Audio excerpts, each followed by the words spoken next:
Loop মিউজিয়ামের এই ছবিঘর হল ইতিহাসের আলো, সভ্যতার আয়না। তুলির টানে, রঙের রেখায়, চিত্রের রূপে ফুটে ওঠা এক চেতনা। এখানে সৃষ্টি তার মৌন রূপে বলে অজস্র মানবের চিরন্তন সব গল্প। শব্দহীন অনন্তের সূক্ষ্ম অনুরণনেই সৃষ্টি হয় এক নিখাদ কালজয়ী শিল্প। নমস্কার, আমি মন্দিরা, রয়েছি আপনাদের সাথে লুপ মিউজিয়ামের চিত্র গ্যালারিতে, যেখানে রং কথা বলে, সময় পাহারা দেয়, আর তুলির প্রতিটি আঁচড় হয়ে ওঠে এক একটি শব্দ, এক একটি শিল্প। আর আজকে এই নিয়েই চলবে আমাদের গল্প। লুভের এই গ্র্যান্ড গ্যালারি শুধু একটি চিত্রশালা নয়, এটি একটি শিল্পের মহাতীর্থ। এই ঘরে পা রাখা মানে মানবজাতি কি অসাধারণ সৃষ্টি করে গেছে তার এক জীবন্ত সাক্ষী হয়ে থাকা। এখানে কোনো ছবি ছোট নয়, আক্ষরিক অর্থেই বড়, আকারে, বিষয়বস্তুতে, ব্যঞ্জনায়। প্রতিটি ছবি হলো এক উপলব্ধি, ধর্ম, রাজনীতি, প্রেম, বেদনা ও মানবতার এক ছায়াচিত্র। আর এই ঘরের প্রতিটি ইঞ্চিতে ফুটে উঠেছে এক রাজকীয় ফরাসি স্থাপত্যশৈলীর ছাপ। এই গ্র্যান্ড গ্যালারির দীর্ঘ প্রশস্ত রাজপথে ঢোকার সঙ্গে সঙ্গে যে জিনিসটা আমাদের মন কেড়ে নেয় তা হলো খিলানযুক্ত ছাদের ওপর থেকে গ্লাস জানলা দিয়ে পেন্টিংয়ের ওপর যখন আলো এসে পড়ছে, তখন মনে হচ্ছে ছবিগুলো যেন নিঃশ্বাস নিচ্ছে, কথা বলছে। এই ঘরে দর্শনার্থীরা প্রায়শই ঘন্টার পর ঘন্টা কাটিয়ে যায়। এখানে শিল্পের অদৃশ্য ভাষা চিত্রের পটভূমিতে দাঁড়িয়ে আমাদের চোখে চোখ রেখে প্রশ্ন করে আমাদের অস্তিত্বের তাৎপর্য, ভবিষ্যতের পথ ও অতীতের উত্তরাধিকার নিয়ে। এখানে শিল্প শুধু দেখা নয়, অনুভব করার বিষয়। এই ঘরে দাঁড়িয়ে থাকা মানে দর্শক থেকে শিল্পের এক অন্তরঙ্গ সঙ্গীতে পরিণত হওয়া। শিল্পের এই রাজপথে ইতিহাসের ছায়ায় দাঁড়িয়ে আমরা প্রত্যেকেই খুঁজে ফিরি নিজেদেরই প্রতিচ্ছবি। এখানে তুলির ভেতরে ইতিহাস ঢেউ তোলে। প্রতিটি চিত্রের মধ্যে লুকিয়ে থাকা এক অস্তিত্ববাদী আরাধনা থেকে সৃষ্টি হয় আত্ম অনুসন্ধানের নবসূচনা। কারণ অন্যদের চেনা বা জানার আগে নিজেকে জানা, নিজেকে চেনা, নিজেকে বোঝাই হচ্ছে জীবনের প্রকৃত সাধনা। আমরা মনে করি নিজেরা নিজেদের ভীষণ চেনা, কিন্তু বাস্তবতা আরও সূক্ষ্ম। আমাদের আবেগ, ভাবনা, অনুভূতি, প্রতিক্রিয়া, শক্তির প্রকাশ সব কিছুই সময়ের স্রোতে দুলতে থাকা চলমান ঢেউয়ের মতো, সময় ও পরিস্থিতির ওপর নির্ভরশীল। কখনো তা একরকম থাকে না। সময় বদলালে বদলে যায় আবেগ, প্রতিক্রিয়া ও ভাবনার রূপরেখাও। তাই আত্মরতি ও আত্ম অহং থেকে বেরিয়ে আত্মবোধের দিকে যাত্রা করা অত্যন্ত জরুরি। কারণ আত্মবোধ হল সেই দর্শন যেখানে নিবন্ধ রয়েছে আমাদের অস্তিত্বের মূল শিকড়, যা আমাদের মাটির সঙ্গে, সময়ের সঙ্গে এবং সর্বোপরি নিজেদের সঙ্গে গভীরভাবে যুক্ত করে। একইভাবে আমাদের ব্লগের শিকড়ও কিন্তু গাঁথা আছে আপনাদের ভালো লাগা ও ভালোবাসার কাছে।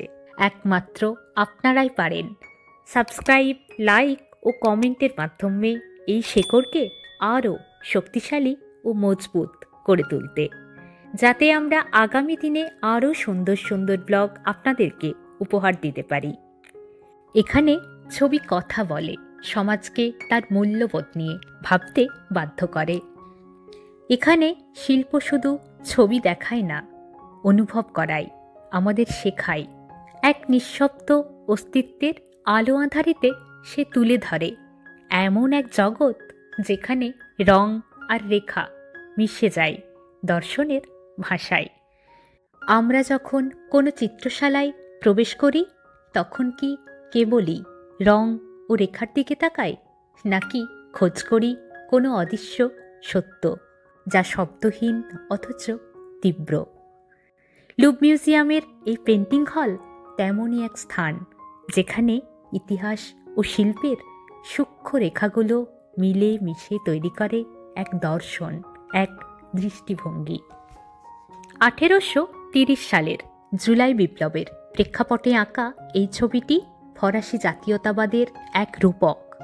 এখানে পতাকা হাতে এগিয়ে যাওয়া নারী শুধু ফ্রান্সের স্বাধীনতা নয়, মানবতার মুক্তিরও এক প্রতীক। এখানে চিত্রিত ছবির প্রতিটি রেখা উচ্চারণ করে ফরাসি বিপ্লবের ত্রয়ী মন্ত্র: লিবার্টি, ইকুয়ালিটি ও ফ্র্যাটার্নিটি, স্বাধীনতা, সমতা ও ভ্রাতৃত্ব, যার ওপর ভিত্তি করে দাঁড়িয়ে আছে আজকের আধুনিক ফ্রান্স। এই মন্ত্রেই উদ্বুদ্ধ সমগ্র বিশ্ব। আর এই ছবিটিরই উল্টো দিকে রয়েছে আরেকটি বিখ্যাত ছবি, দ্য করোনেশন অব নেপোলিয়ান। এখানে নেপোলিয়ান নিজেই নিজেকে মুকুট পরাচ্ছে। আত্মসমর্পণহীন আত্মবিশ্বাস ও ক্ষমতার পূর্ণ প্রদর্শন এই ছবির মূল। এই ছবির মধ্যে নিহিত রয়েছে রাজনীতি, শক্তি, আত্মপ্রত্যয় ও এক নতুন যুগের সূচনা। ছবিটি এখানে চিৎকার করে জানিয়ে দেয় যে আমি নিজেই নিজের ভাগ্যের নির্মাতা। প্যারিসের এই সংগ্রহশালাটি শুধু ফ্রান্সেরই নয়, গোটা মানব সভ্যতার এক সাংস্কৃতিক উত্তরাধিকার। এখানে ছবি দেখা মানে জীবনকে দেখা, মরণকে দেখা, তেমনি আবার সম্ভাবনার এক নতুন দিককেও দেখা। দার্শনিক প্লেটো বলেছিলেন, শিল্প হল বাস্তবের অনুকরণ, আর বাস্তব নিজেই এক ছায়া। লুভ মিউজিয়ামের প্রতিটি ছবি এক প্রকার সময়। আর লুভের সবথেকে জনপ্রিয় ছবিগুলোর মধ্যে অন্যতম হল লিওনার্দো দা ভিঞ্চির আঁকা মোনালিসা। লুভে পা রাখার পরই পর্যটকদের প্রথম গন্তব্যই হয় এই রহস্যময় নারী। সব সময় ভিড়ে ঠাসা এই ছোট্ট ঘরটির সামনে লাইন মেনটেন করে দুজন নিরাপত্তারক্ষী। বুলেট প্রুফ গ্লাসে ঢাকা অসাধারণ নিরাপত্তার চাদরে ঘেরা এই চিত্রকর্মটির মূল্য কয়েক হাজার কোটি টাকা। কিন্তু প্রশ্ন জাগে, কি আছে এই ছবিতে? মোনালিসা কোনো রানীও নয়, আবার দেবীও নয়। মোনালিসা হলো নারী চেতনার এক চিরন্তন রূপ। তার ক্ষীণ হাসি, গভীর চাহনি সবই এক অতুল রহস্যে ভরা। তার চোখের দিকে তাকালে মনে হয় সৌন্দর্য, দার্শনিকতা আর আত্মগোপনের এক গূঢ় খেলা চলছে অবিরত। মোনালিসা ছবির বিপরীতে রয়েছে ওয়েটিং অ্যাট কানা। এখানে চিত্রের ক্যানভাসে ছড়ানো উৎসবের ইতিহাস বলছে এক অলৌকিক গল্প। এখানকার চিত্রকর্মগুলো শৈল্পিক দক্ষতা, ঐতিহাসিক প্রেক্ষাপট এবং সাংস্কৃতিক বহুত্বের এক অনন্য উদাহরণ। চিত্রকলা তখনই হয়ে ওঠে সাহিত্য যখন তা আমাদের মনে সৃষ্টি করে প্রশ্ন, ছুঁয়ে যায় চেতনা। আর সাহিত্যের আলোয় আমাদের অন্বেষণ, নতুন বোধ, নতুন চেতনা ও নতুন দিগন্ত নিয়ে। তাই পরের ব্লগে আমরা আসছি সম্পূর্ণ নতুন এক দিগন্ত নিয়ে, যে দিগন্তের অপরূপ সৌন্দর্য ছুঁয়ে যাবে আপনাদের মন ও চেতনাকে। লুভ মিউজিয়াম শুধু একটি জাদুঘরই নয়, এটি হলো মানব চেতনার প্রকাশভূমি, যেখানে শিল্প জাতি, ধর্ম ও সময়ের গণ্ডি পেরিয়ে মানবতার কথা বলে। আর যেতে যেতে পথে দেখা হয়ে গেল প্রাচীন গ্রীসের শৈল্পিক সৌন্দর্যের প্রতীক উড়ন্ত দেবীর মার্বেল মূর্তির সাথে। এখানে শিল্প, ন্যায়, নৈতিকতা ও মর্যাদার শিক্ষক। অন্যদিকে এই উল্টো পিরামিড প্রাচীনতা ও আধুনিকতাকে এক বিন্দুতে গেঁথে রাখে। টম হ্যাঙ্কস অভিনীত বিখ্যাত হলিউড থ্রিলার দ্য ভিঞ্চি কোডের শেষ দৃশ্যে দেখা যায় এই পিরামিডটি। এটি একদিকে যেমন প্রাচীন মিশরের ইতিহাসকে স্মরণ করায়, তেমনই আবার কাঁচের এই স্বচ্ছতা নতুন যুগের উন্মুক্ততাকেও আলোর দিশা দেখায়। আজকের মতো এই পর্যন্তই।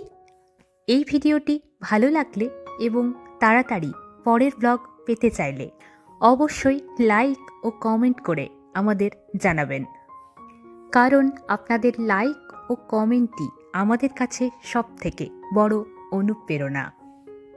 আপনারা প্রত্যেকে খুব ভালো থাকবেন এবং অবশ্যই সাহিত্যের আলোকে ইউরোপ এই চ্যানেলটি লাইক ও সাবস্ক্রাইব করে রাখবেন। সকলকে অনেক অনেক ধন্যবাদ।